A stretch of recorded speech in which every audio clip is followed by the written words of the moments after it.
a historical stain on El Salvador.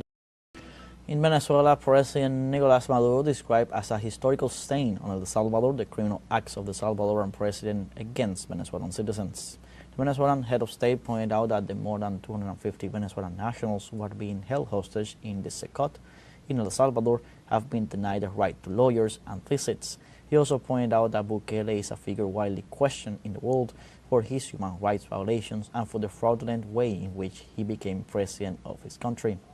In this sense, the Attorney General of the Republic, Tarek William Saab, reaffirmed Venezuela's position against the kidnapping of Venezuelans disguised as deportation by the United States and El Salvador, who in addition to violating human rights, also violate international rights of these migrants who have not been proven to have committed any crime and have been isolated from their families.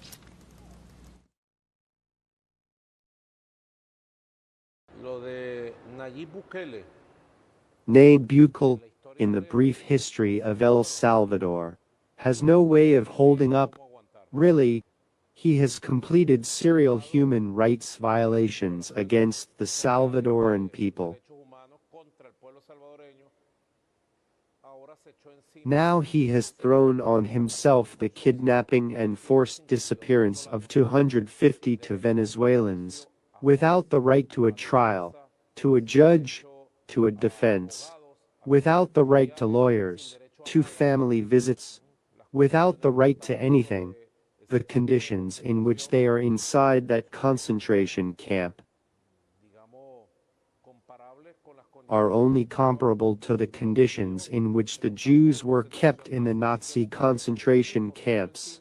So Bukele, he himself threw a historical stain on himself that he will not overcome in centuries, the name Bukele and him as a person. On Monday, Brazil's Attorney General's office filed a request to convict former President Jair Bolsonaro and 7 other defendants for attempting a coup d'etat in 2023. In a 517-page briefing presented by Attorney General Paulo Conet before the Supreme Federal Court Justice Alexandre Moraes, conviction is asked for Bolsonaro and the other defendants for the crimes of armed criminal organization, attempted violent abolition of democratic rule of law, coup d'etat, among others. The document is part of the prosecution's closing arguments, the last phase before the trial, which is expected to take place in September. The maximum penalties for these crimes exceed 30 years in prison. The move evidences the failure of the White House's pressure strategy continues to fail, contrary to the expected effect. And in Bolivia, the government and the Supreme Electoral Tribunal rejected threats from followers of former President Evo Morales, who announced that if their leader is not qualified as candidate, there will be no election. Our correspondent, Freddy Morales, with the details. Former President Evo Morales, in an assembly with his leaders in the Chaco region, insisted that without his candidacy for the presidency, there will be no elections next August. No hay democracia. Vamos a ver. There is no democracy. We are going to see if the elections are held on August 17. If we are not on the lists, there are no elections. We are not afraid. They will see. No tenemos ningún miedo. Ahí van a ver. La señora Ruth Nina ofreció la sigla de su partido para Ruth Nina offered her party's acronym for Morales to participate in the elections, but the Electoral Tribunal annulled that party for not exceeding 3% support in the last elections. Hemos decidido que el 17 de agosto We have decided that on August 17 we prefer to give our lives before allowing them to come and force us to elect their right-wing candidates. a sus candidatos de la derecha. Y ese día, hermanos, el Tribunal Electoral y el On that day, brothers, the Electoral Tribunal and the government, instead of counting votes, will count the dead. That is what will happen if they attack our indigenous communities, if they force us to want to vote for them. si nos obligan a querer votar por aquellos. El Ministerio de Gobierno advirtió que esas The Ministry of Government warned that these threats constitute a crime and requested that other institutions, such as the Public Prosecutor's Office and the Judiciary, join in prosecuting MRs. Nina. Nuestro compromiso como gobierno nacional. Our commitment as national government, as Ministry of Government, and as Bolivian police is to safeguard the entire electoral process in our country. Evidently, there is a competition of crimes from these statements that have been issued from public incitement to commit a crime through electoral crimes and ending in the crime of terrorism. Pasando por delitos electorales y terminando en el delito de terrorismo.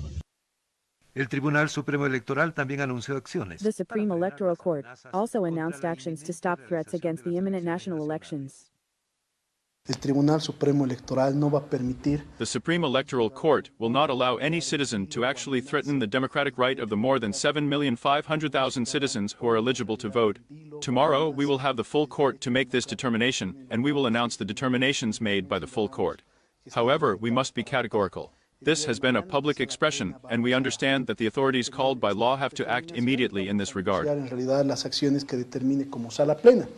Participan 9 frentes en las elecciones de agosto. 9 fronts are participating in the August elections. 6 represent the right and 3 represent the left, made up of an equal number of factions of the socialist movement. That of former President Morales is a 4th faction of the movement for socialism that is fighting to participate in the elections.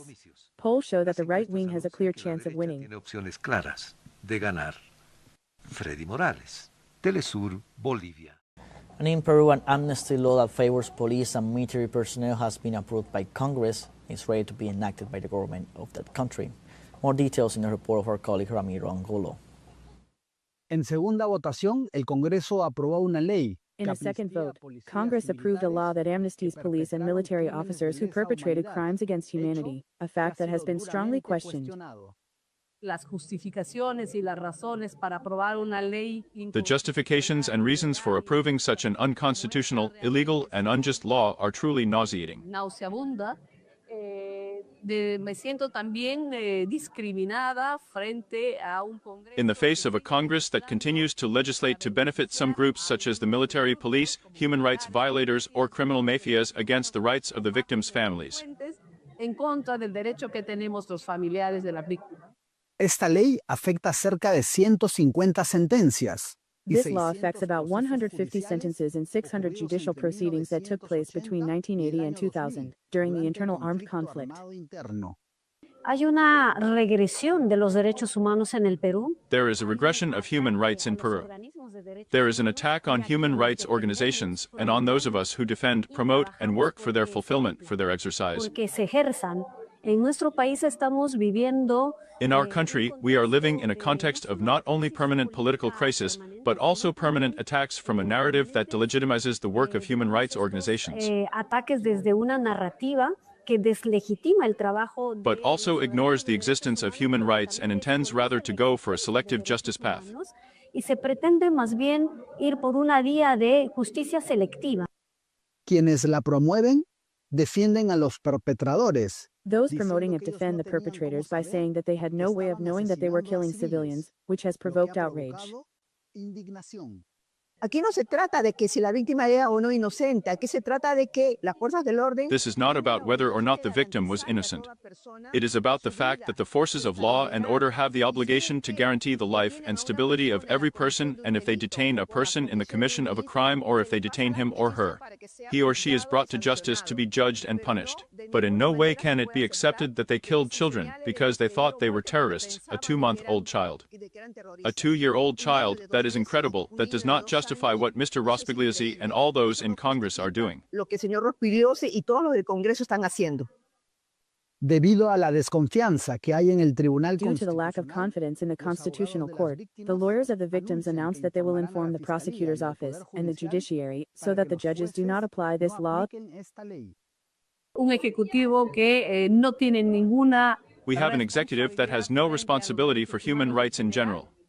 A minister of justice who has not been able to speak out against this proposal, so they will surely approve it, and what is most worrying is that this is a trial balloon to give amnesty for crimes from 1980 to 2000. Dar amnistía a los crímenes del 80 al 2000. But then they will generate other amnesties for the investigations that are taking place for the deaths caused by this government between December 2022 and January 2023. Entre diciembre del 2022 y enero del 2023. Sin esperanza en el gobierno, los afectados seguirán. Without hope in the government, those affected will continue to fight in national and international courts to repeal this law of impunity. Esta ley de impunidad. Desde Lima para Telesur, Ramiro Angulo Maquiavelo. In Venezuela, President Nicolás Maduro described as a historical stain on El Salvador the criminal acts of the Salvadoran president against Venezuelan citizens. The Venezuelan head of state pointed out that the more than 250 Venezuelan nationals who are being held hostage in the Secot in El Salvador have been denied the right to lawyers and visits, He also pointed out that Bukele